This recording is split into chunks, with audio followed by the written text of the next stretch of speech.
Ces gestes, elle les répète chaque week-end ou presque. À 18 ans, Mélanie Lisée est double médaillée de bronze au championnat d'Europe junior de roller. Mais chaque année, celle qui est licenciée au club de Saint-Sébastien ne manquerait pour rien au monde le rendez-vous des 3 routes aux Sorinières. Pour moi, c'est une course importante parce que c'est mon coach qui organise la compétition et du coup, il y a mon club qui est organisateur aussi. Donc c'est important pour moi de participer et de faire honneur à mon club.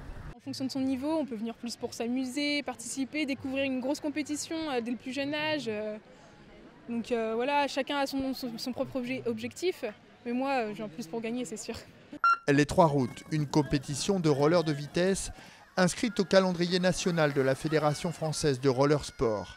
Depuis 9 ans, elle se décline sur les 3 jours du week-end de la Pentecôte et dans 3 lieux différents. En Vendée, en Loire-Atlantique et en Mayenne, et est ouverte à toutes les catégories. Super mini à vétérans, donc super mini, il faut se dire que c'est des enfants de 5-6 ans, et vétérans deuxième année, des personnes de plus de 50 ans, avec donc des courses proposées de sprint et de fond, donc qui vont du 200-300 mètres, des courses de demi-fond, donc du 1000 mètres, et des courses d'endurance qui vont du 5 au 10 km. L'objectif à long terme, c'est d'être une étape de la Coupe d'Europe avec vraiment des patineurs de classe mondiale, des champions du monde senior. Mais dans un premier temps, Gary ne veut pas brûler les étapes et souhaite postuler dès 2018 pour que les 3 routes deviennent la 2e étape officielle de Coupe d'Europe en France.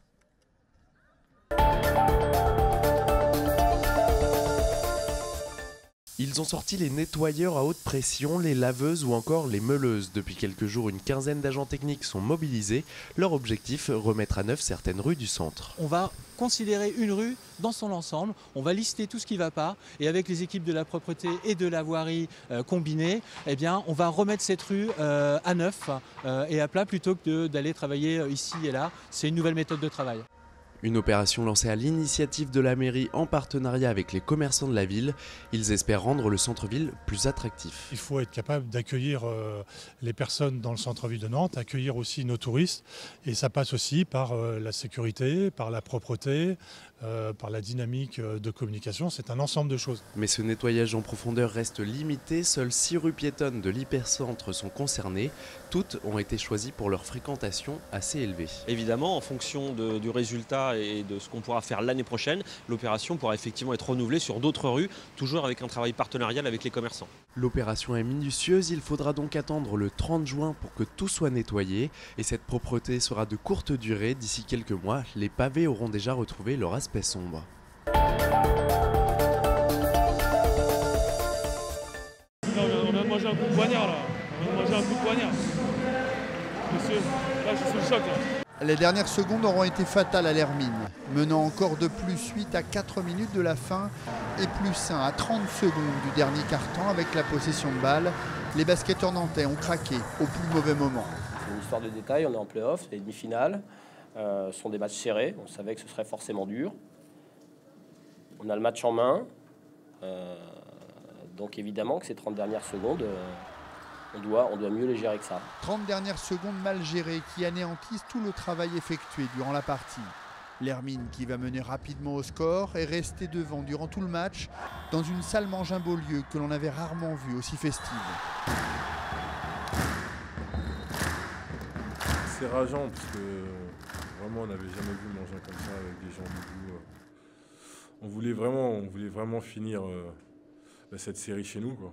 C'est vraiment ce qu'on voulait faire. Après, comme je vous l'ai dit, on a toujours le même objectif. Les battre chez eux, c'est pas une chose facile. Avant nous, seul Bourg-en-Bresse qui était parvenu et Charleville. Un partout, la balle au centre, ils ont cet avantage du terrain quand même. Mais écoutez, ça vaut le coup d'être vécu et on va pas arriver là-bas en victime. Rendez-vous jeudi pour savoir si l'Hermine écrira une nouvelle page de son histoire en se qualifiant pour la finale des playoffs de Pro B.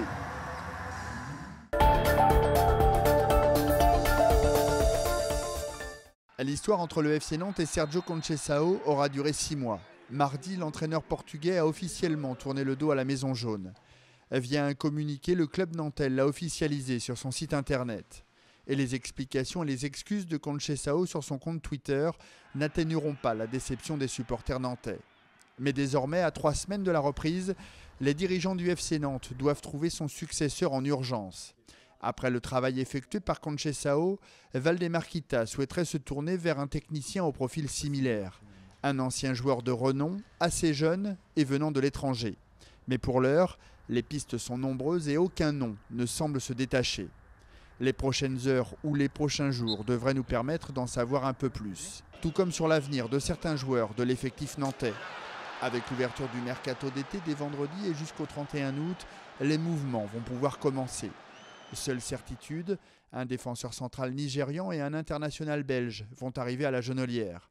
2 joueurs inclus dans la transaction entre Porto et Nantes, suite au départ de Sergio Conceição.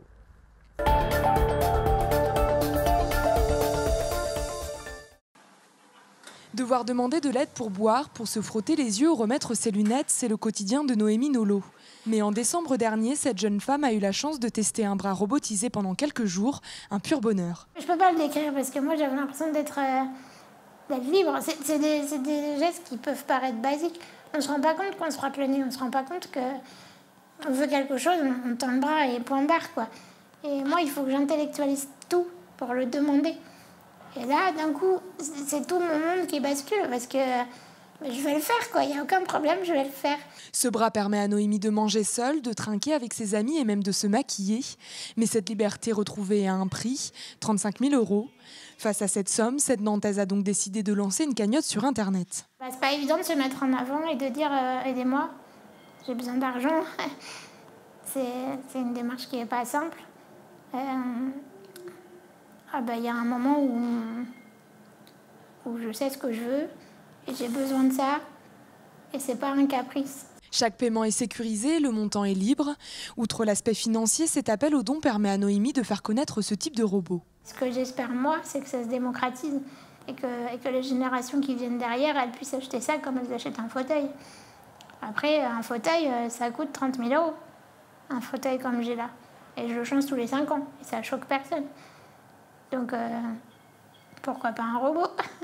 Si Noémie réussit à réunir la somme voulue, elle deviendra la 3e personne en France à utiliser le bras robotisé Miko.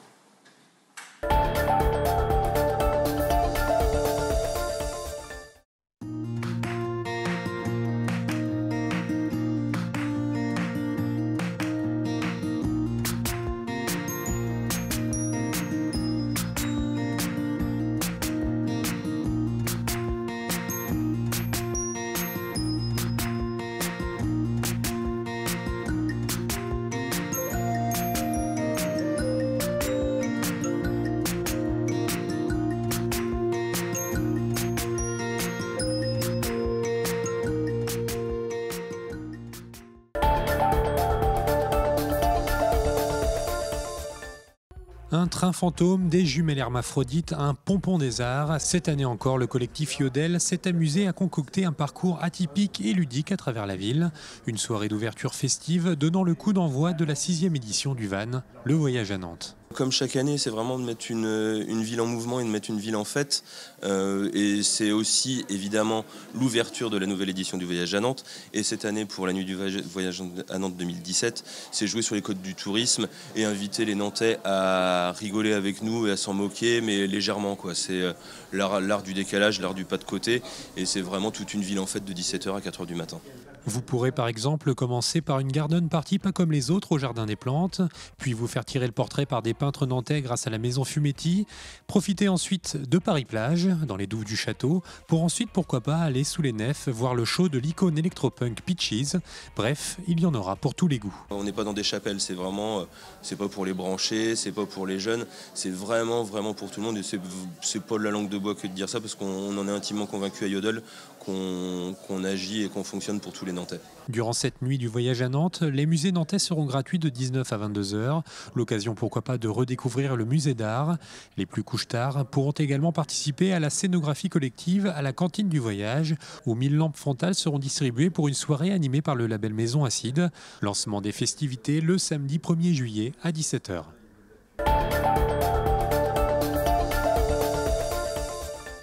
Non contents de réaliser une saison exceptionnelle, les handballeurs nantais sont allés chercher une victoire sur le terrain du PSG hier, 38-37. Un succès pour l'honneur qui ne change pas le classement final du championnat. Les Nantais terminent second derrière Paris et joueront à nouveau la Ligue des Champions la saison prochaine.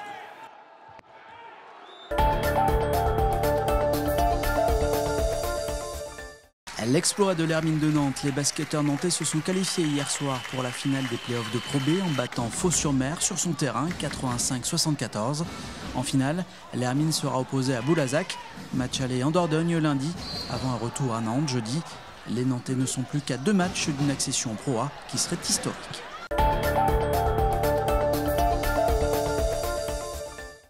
Depuis 2 mois, Martin Demar tente de garder la forme. Un moyen de vivre au mieux la situation dans laquelle il se retrouve depuis la fin de la saison du Nantes-Rosé Métropole Volley.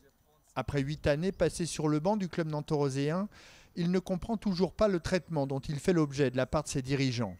Encore officiellement sous contrat pour une saison, il a récemment appris que le club avait recruté un nouvel entraîneur. On sait qu'on est maintenant 2 entraîneurs. Ça va être drôle comme on va travailler ensemble. Non, maintenant plus sérieux. C'était très difficile pour la tête parce que, entre guillemets, je suis coincé, rester ici. Je ne peux pas faire le projet pour le futur, pour ma famille. Et après 31 ans de travail de métier volleyball, je me retrouve sans rien, sans espoir, sans avenir. Et pour la tête, je ne vous cache pas la vérité, c'est très difficile. Car Martin Demar se retrouve dans une impasse. S'il conçoit que ses dirigeants veuillent tourner la page et s'il s'est vu proposer d'autres fonctions au sein du club qu'il a refusé, il ne comprend pas pourquoi il ne le libère pas de son contrat pour que chacun puisse continuer sa route. J'étais obligé de refuser certaines propositions parce que j'étais toujours sur le contrat. Et je ne vous cache pas la vérité, c'est toujours, si vous avez le travail, vous oubliez tous les problèmes. Si vous n'avez pas de travail, vous êtes dans la difficulté. De leur côté et pour l'heure, les dirigeants du NRMV n'ont pas voulu s'exprimer sur le sujet. Les 2 parties se retrouveront le 5 juillet prochain devant les prud'hommes.